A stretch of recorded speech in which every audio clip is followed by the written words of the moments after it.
Bouncy Rabbit wakes up late, stretching and yawning exaggeratedly.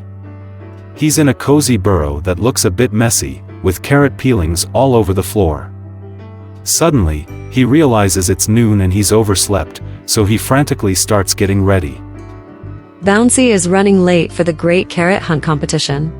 As he rushes through the forest, he trips over his untied shoelaces and tumbles in slow motion, flipping head over tail, landing in a patch of flowers. After the tumble, Bouncy meets a friendly squirrel who helps him tie his shoelaces.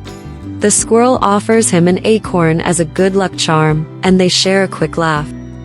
Finally, Bouncy makes it to the carrot hunt, where he finds the biggest carrot hidden in a bush. He jumps with joy, holding the enormous carrot triumphantly over his head. After the competition, Bouncy is so tired that he falls asleep hugging his carrot trophy. His friends from the forest gather around and gently cover him with a blanket made of leaves.